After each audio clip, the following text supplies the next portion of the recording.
Yeah.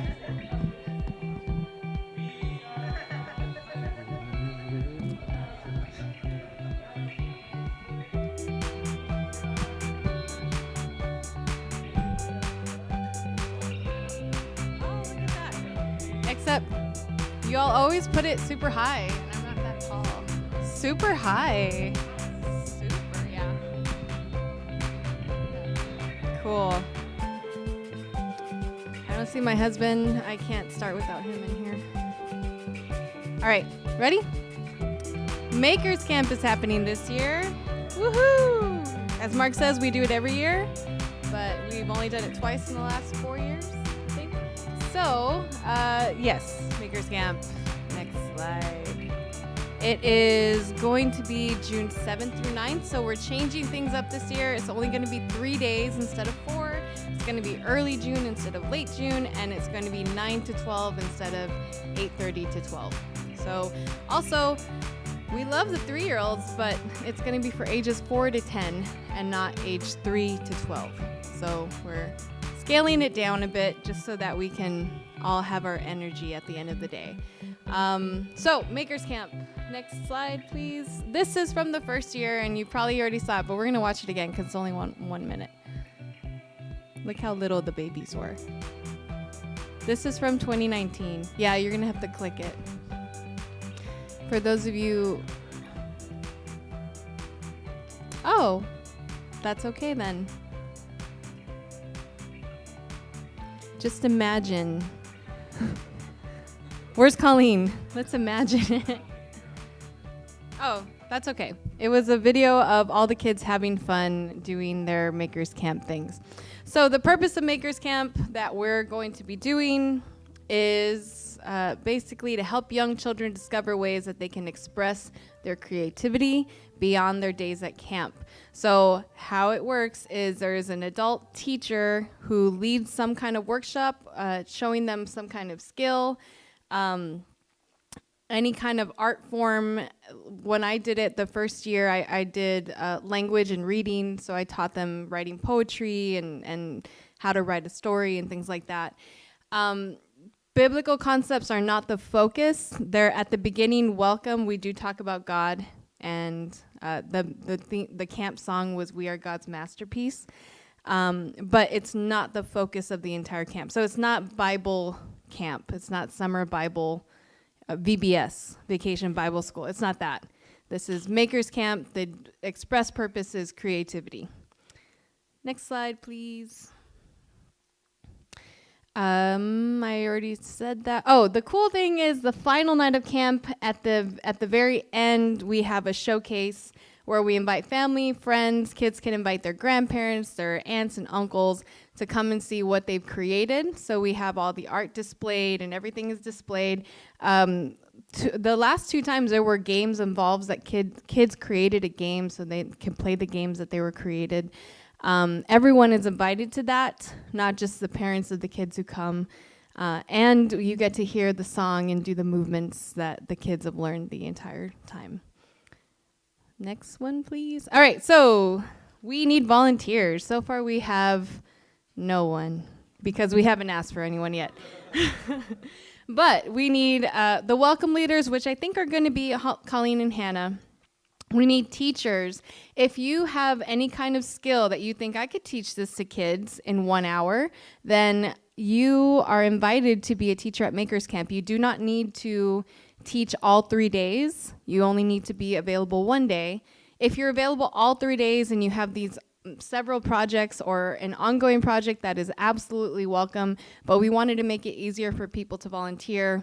So if you have a skill, something that you think I can teach kids how to do this, and you can do it in 1 morning, then you are invited to be a teacher.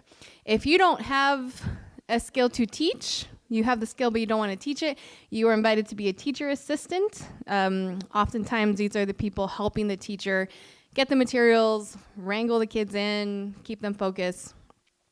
Group leaders are probably the most important. This is probably the most important role in camp. So Bob and Heather are over there. They were our group leaders last year. And I always tell people this. Bob wore a hedgehog on his shoulder for like 3 days, like a little stuffed hedgehog. And there, where? Wayne, you're right in front of me. Thank you, Wayne. And Wayne. So the group leaders are the most important because they really set the tone for the kids in the camp. They are the most consistent adults throughout the camp, and we need you again. So Wayne, Bob, and Heather, you're definitely invited again, unless you want to be a group assistant or anything else this time. But really, if you want to be a group assistant, you can talk to Wayne, Bob, and Heather about their experience. These people are energetic, they love kids, they're patient, or they just don't mind being with kids the whole time and having fun and doing really fun, making chants with them and things like that. Group assistants are usually the teens, and I encourage any teen, anyone. I think Janet also helped as a group assistant last year. Just anyone that doesn't want to be the leader but will help the leader. You're also needed all 3 days during the whole camp, just to, again, create that, what do you call that? Consistency, continuity. The next one is snack crew. So Anna and Matt Kaler did this last year. But basically, you're preparing the snacks for the kids all 3 days. Healthy snacks that are really great. And what we learned last year, because we actually gave like a designated snack time, was that this is when the kids really start to just build relationships and talk to the adults. They all like sit down in a circle and they eat their food and they're like engaging in whatever conversation comes up. It's a really cool time. So snack crew is very important. Cleaning crew is also important so that we are not, so we can walk around the building throughout. So cleaning crew, you are needed all 3 days at the end of camp. So at the end of camp to come in and spruce up the building, throw out the trash, sanitize doorknobs, things like that. And also at the end of camp to make sure that the building is put back together. And I'll let you think of that what you will, put back together. And finally, this is new. If you can't be at the camp all 3 days, I haven't talked to y'all about this, but I realized we needed this. If y'all can't be at the camp all 3 days, you don't want to teach, but you still want to help, the setup crew is new this year. We need to decorate the building so that it feels like camp and not just another day at church. Church is exciting, but we want camp to be a very special, separate thing. So someone to decorate the doorway, put posters up, and yes. If you have questions about any of these, please let me know. And if you're just interested, I'm asking you to please sign up. I'm going to put this on the clipboard, and we're going to pass it around. If you could please sign up, and I will talk to you about what you need to do. Are there any questions? Well, yes, Barbie. Yeah, so last year about 23 children, and we're hoping about 25 again. We can host up to 40, but we realized that 25 was a very good number for the space we have.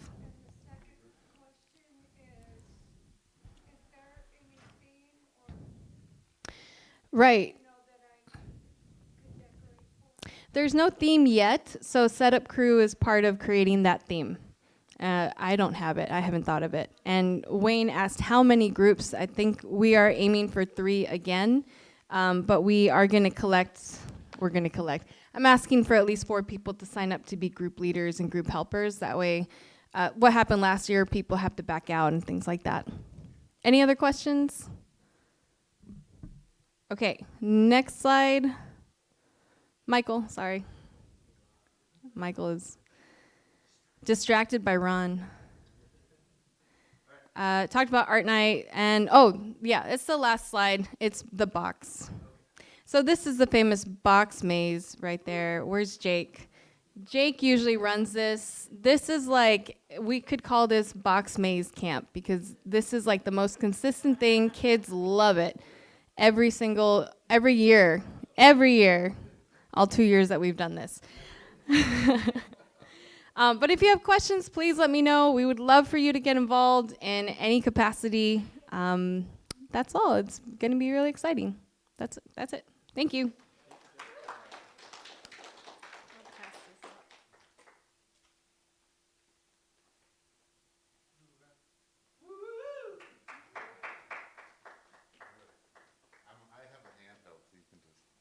that. I'll, there was a little slot that said vision 10 minutes. I'm going to do it in 2. Um, if you've all right, yeah. If you noticed, when we were doing this as staff and we were just going through all the things that we're doing as a community, my heart was just warmed. I was like, I love the way our community engages discipleship. I love the way that we are caring for people, and I love just all the different ways that we are being creative. I mean, that's what's on display, is that we have creatively worked at being radical disciples. Doesn't mean we don't have things to improve on. Um, and I think each one of the things that we've talked about helps you in your home. And I would just encourage you to try to imitate a lot of what you experience. So what you experience in pilgrim groups, what you experience in all the different things that are listed and we've talked about, there are just all these different ways, I would say, of taking what you experience here from the village and then taking it out into the rest of the parts of your life and practicing them. With all of that said, a lot of what we've been talking about is inward in the sense of developing you as a disciple, but it's not necessarily outward. And there is an outward part of our community that we have been working on developing. And part of what happened is we went to 2 services not too long before the pandemic, and our community was growing. And you can still experience this if you come to like the thank you service, or you've been to when we decide to, the dreaded single service, and everybody decides to show up. It's packed and it's crazy, and we can't do that, right? So we went to 2 services to create space for relationship, for people to feel comfortable coming, and then the pandemic happened, and we still ran 2 services. We would still preach in the morning and the evening.